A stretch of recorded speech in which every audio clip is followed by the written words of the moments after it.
ఇదెక్కడ mass twist రా మామ మామ నిన్నే మామ చూస్తున్నావా మామూలు ట్విస్ట్ కాదు మామ ఓర్ నాయనో పవర్ స్టార్ పవన్ కళ్యాణ్ గారి ఫ్యాన్స్కి అనుకోని అప్డేట్ ఒకటి ఇంకోటి కూడా అనుకోని అప్డేట్ అయితే వచ్చింది.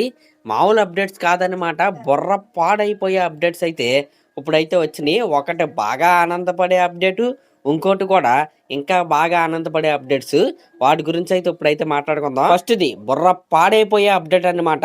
ఇంతగా అప్డేట్ ఏంటంటే ఉస్తాద్ భగత్ సింగ్ సినిమా నుండి డిఎస్పీని తీసేశారంట.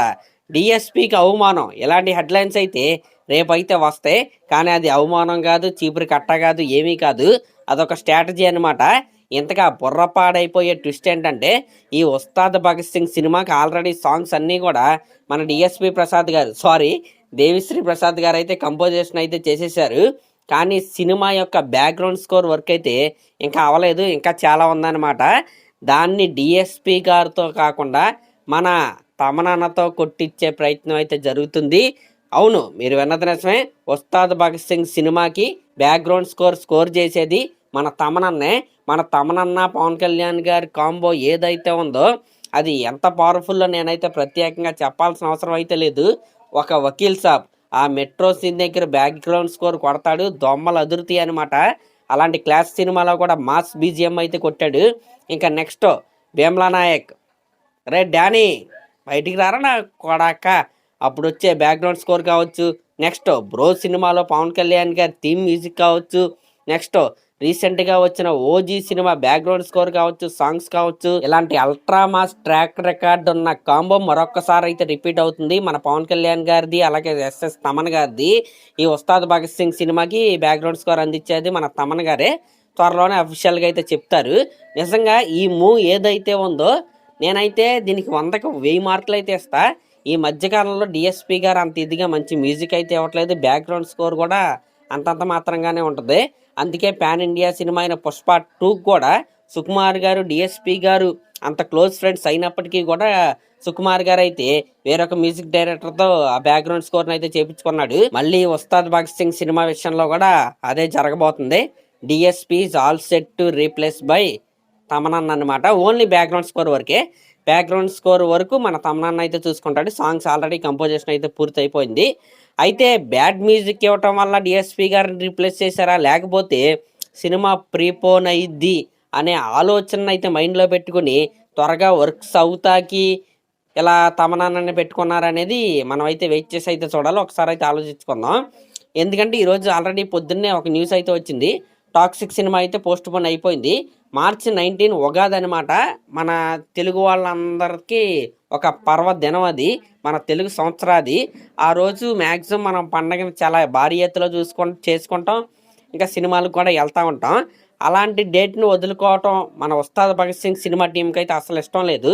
ఎలాగో టాక్సిక్ సినిమా పోస్ట్ పోన్ అయిపోయింది. ఇక దురంధర్ 2 కూడా మ్యాక్సిమం పోస్ట్ పోన్ అయ్యే అవకాశాలు అయితే ఉన్నాయి. ఒకవేళ పోస్ట్ పోన్ అవ్వకుండా మార్చి 19వ తారీఖున రిలీజ్ అయిపోయినా, ఆ దురంధర్ 2తో పాటు ఉస్తాద్ భగత్ సింగ్ రిలీజ్ అయిపోయినా ఉస్తాద్కి అయితే ఎటువంటి నష్టం అయితే ఉండదు. ఎందుకంటే ఉస్తాద్ భగత్ సింగ్ ఓన్లీ రీజనల్ సినిమానే కాబట్టి తెలుగులో పవన్ కళ్యాణ్ గారిని ఏ సినిమా క్లాస్తో వచ్చినా ఆపే అంత సినిమా అయితే ఉండదు. పాజిటివ్ టాక్ వస్తే లాంగ్ రన్ అయితే ఉంటుంది. ఇంకా టాక్ ఎలా ఉన్నా ఫస్ట్ రోజు కలెక్షన్స్ అయితే అదిరిపోతాయి. కాబట్టి దురంధర్ 2తో పాటు రిలీజ్ అయిన ఉస్తాద్ భగత్ సింగ్ సినిమాకి అయితే ఎటువంటి నష్టం అయితే ఉండదు. Already all over AP and TS cinema ప్రొడ్యూసర్లు అయితే డిస్ట్రిబ్యూటర్లకు అయితే ఇన్ఫర్మేషన్ అయితే ఇచ్చేశారు. మార్చి 19న సినిమా రిలీజ్ చేయడానికి కూడా ప్రిపేర్డ్గా అయితే ఉండండి, ప్రీపోన్ చేసే అవకాశాలు కూడా ఉన్నాయని ఆల్రెడీ ఇన్ఫర్మేషన్ అయితే ఇచ్చేశారు. కాబట్టి అప్పట్లో అత్తారింటికి దారేది సినిమా ఒక వారం ముందు ప్రీపోన్ అయితే అయ్యి ఇండస్ట్రీ అయితే అయింది. మళ్ళీ ఇన్ని సంవత్సరాల తర్వాత ఉస్తాద్ భగత్ సింగ్ సినిమా మార్చి 26 నుంచి ఒక వారం మార్చి 19కి అయితే ప్రీపోన్ అయ్యే అవకాశాలు అయితే కనపడుతున్నాయి. మరి ఈ న్యూస్ ఒక రకంగా చెప్పాలంటే ఫ్యాన్స్కి ఆనందం కలిగించే విషయం అనే చెప్పాలి. రిలీజ్ చేసేయచ్చండి, అసలు ఎటువంటి తప్పు అయితే లేదు. మార్చి 19వ తారీఖున రిలీజ్ చేసేయడం అనేది చాలా బెటర్. ఎందుకంటే మార్చి 19 ఉగాది తర్వాత అలా శ్రీరామనవమి ఇలాంటి ఫెస్టివల్ అన్నీ వరుస పెట్టి అయితే ఉన్నాయన్నమాట. మార్చి 19న సినిమా రిలీజ్ అయ్యి మంచి టాక్ కనుక వస్తే పిచ్చ లాంగ్ రన్ ఉంటుంది సినిమాకి. గబ్బర్ సింగ్ సినిమాకి ఎలాంటి లాంగ్ రన్ మనం చూసామో ఆ రేంజ్ లాంగ్ రన్ అయితే ఈ ఉస్తాద్ భగత్ సింగ్ సినిమాకు ఉండే అవకాశాలు అయితే ఖచ్చితంగా ఉంటాయి. కాబట్టి మార్చి 19వ తారీఖున ఈ సినిమా అయితే రిలీజ్ అయిపోవాలని నేనైతే కోరుకుంటున్నా. మరి మనం ముందు చెప్పుకున్న అప్డేట్స్ అయితే ఇవే అనమాట. ఈ ఉస్తాద్ భగత్ సింగ్ సినిమాకి బ్యాక్గ్రౌండ్ స్కోర్ అందించేది మన తమనన్న. సినిమాను కూడా ఒక వారం ముందుకి ప్రీపోన్ చేసే ఆలోచనలో ప్రొడ్యూసర్లు అయితే ఉన్నారు. అది క్లారిటీ మనకి ఒక 2-3 రోజుల్లో మనకైతే వచ్చేస్తే. అయితే ఈ రెండు జరగటం వల్ల సినిమాకి కానీ సినిమా టీంకి కానీ ఫ్యాన్స్ అందరూ హ్యాపీ అనమాట. ఎవరికి ఎటువంటి నష్టం అయితే లేదు. తమనన్న బీజిఎం అందిస్తున్నాడంటే చూసుకోవాల్సిన అవసరమే లేదు. దొమ్మలు అదిరే బ్యాక్గ్రౌండ్ మ్యూజిక్ అయితే ఖచ్చితంగా అందిస్తాడు. ఇంక ఇది పక్కన పెడితే సినిమా టీం యొక్క తక్షణ కర్తవ్యం ఏంటంటే ప్రమోషన్స్ యొక్క స్పీడ్ అయితే పెంచాలి. మన రిలీజ్ అయిన పాట అసలు అంత ఇదిగా అయితే రీచ్ అవ్వలేదు. ఫ్యాన్స్కి కూడా చాలా మందికి అయితే నచ్చలేదు. కాబట్టి ఒక అద్భుతమైన కంటెంట్ అయితే వీళ్ళు అర్జెంటుగా అయితే రిలీజ్ చేయాలి. ఒకవేళ మనం అనుకున్నట్టుగానే మార్చి 26వ తారీఖు నుంచి మార్చి 19కి కనుక సినిమా ముందుకు వచ్చేస్తే ట్రైలర్ కట్ మినిమం మార్చి 10, 11వ తారీఖుల్లో అయితే ఖచ్చితంగా రిలీజ్ చేసేయాలి. అంటే ఒక వారం ముందు అయితే రిలీజ్ చేయాలి. కాబట్టి నిజంగా వర్క్స్ చాలా ఫాస్ట్గా జరగాలి. At the same time promotions యొక్క స్పీడ్ అయితే బాగా పెరగాలి, బాగా చెయ్యాలి కూడా. ఇప్పుడు అర్జెంటుగా సినిమాకి ఒక బ్లాస్టింగ్ కంటెంట్ అయితే అవసరం. ఎందుకంటే న్యూట్రల్స్లో హైప్ లేదండి, ఇదైతే నిజం. ఫ్యాన్స్లో కూడా కొంతమందికి అయితే లేదు. ఇంకేదో పవన్ కళ్యాణ్ గారి మీద ఉన్న అభిమానంతో వాళ్ళు చెప్పుకోవట్లేదు, కానీ ఫ్యాన్స్లో కూడా కొంతమందికి హైప్ అయితే లేదు. ఏదో అలా ఓకే పవన్ కళ్యాణ్ గారి సినిమా మేము వెయిటింగ్ అంటున్నారు, కానీ వాళ్ళు కూడా అంత ఎక్సైటెడ్గా అయితే లేరు.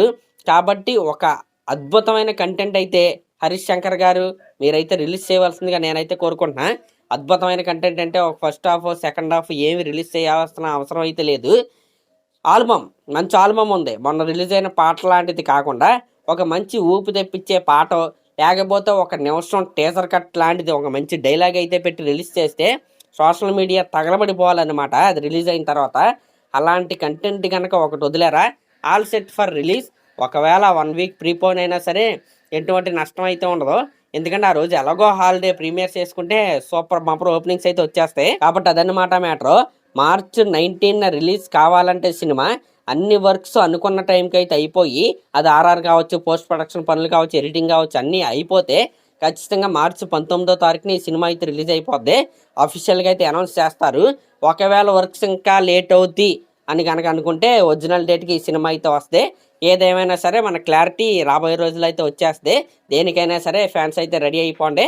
కానీ తమనన్న అయితే ఈ సినిమాకి బ్యాక్గ్రౌండ్ స్కోర్ అయితే అందిస్తున్నాడు. మరి తమనన్న ఇస్తే బాగుంటుంది అనుకుంటున్నారా, లేకపోతే డిఎస్పీ గారే బీజిఎం ఇస్తే బాగుంటుంది అనుకుంటున్నారా అనేది కామెంట్ చేయండి. అలాగే ఇలాంటి లేటెస్ట్ సినిమా అప్డేట్స్ కోసం మన ఛానల్ అయితే సబ్స్క్రైబ్ చేసుకోండి. అప్డేట్ వచ్చిన వెంటనే మన ఛానల్ అయితే ఉంటుంది. Thank you.